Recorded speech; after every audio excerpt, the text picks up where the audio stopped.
Following his march on Rome, the expulsion of Marius and his son, and the executions of the conspirators, Lucius Cornelius Sulla turned his immediate attention to creating stronger allies. The recent death of House Speaker and leader of the Optimates, Marcus Aemilius Scaurus, left the beautiful widow, Caecilia Metella Dalmatica, upon whom Sulla's eyes fell. Dalmatica was the daughter of Metellus Dalmaticus, who had been Rome's Pontifex Maximus, or state priest. Upon the death of her father in 103 BC, Dalmatica passed into the custody of her uncle, Metellus Numidicus, who quickly married her to the elderly Scaurus in order to solidify his alliance with the House Speaker during their political opposition to the populist agenda led by Gaius Marius. Dalmatica gave Scaurus 2 children, a girl named Aemilia Scora, and a boy to replace the son Scaurus had lost when the Germans attacked Tridentum.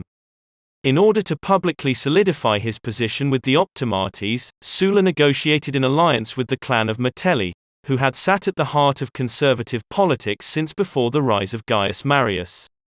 Sulla's first wife, the patrician Julia, had died at a somewhat young age. Though we do not know in which order, Julia gave Sulla 2 children. The boy, named after his father, did not survive his minority. The girl, named Cornelia Sulla, lived to adulthood, marrying the son of Sulla's consular running mate. By the time Sulla reached the consulship in 88 BC, Sulla, himself, was on his 3rd marriage. His wife, Cloelia, however, did not carry the same level of political prestige as Dalmatica. And so, on the grounds of barrenness, Sulla sent Cloelia a bill of divorce, and then married Dalmatica only a few days later. There was little doubt Sulla's marriage to Dalmatica was extremely prestigious for him. By marrying the leader of the Optimates' widow, a symbolic princess of the conservative Metelli, Sulla was practically announcing that he was the new leader of the Optimates. Rome, however, grumbled over the union of the daughter of a Pontifex Maximus, and a man who would blaspheme everything sacred to Rome by crossing her border at the head of his invading army. They considered the marriage far beneath the dignity of such a priestly family. But Sulla's legions occupied the city.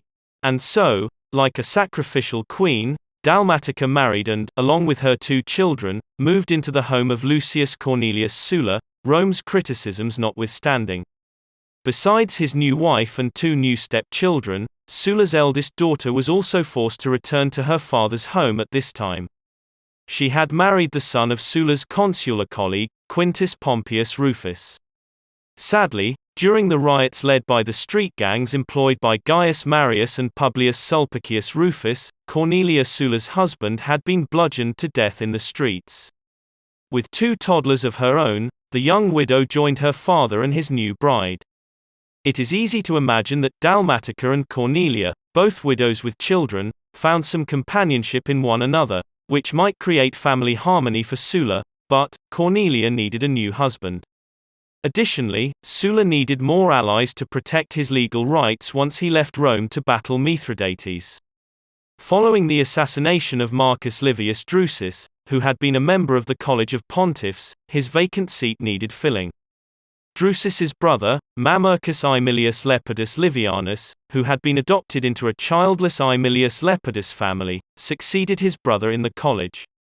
Following his brother's death in 91 BC, Mamercus also gained custody of the 5 nieces and nephews born to their late sister, Livia Drusa, as well as the Claudian son Drusus had adopted. Mamercus served in the Social War under the conservative commander, Metellus Pius, where he distinguished himself by killing the Italian consul, Quintus Popedius Silo.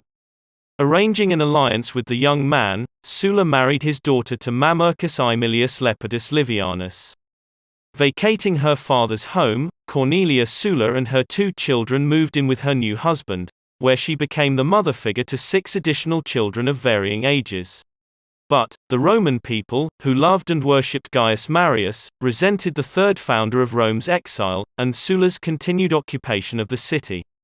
So, in order to demonstrate the bona fides of his republican sentiments, Sulla supported 2 candidates for the 87 BC consular elections. One candidate was an optimate, the other a populari.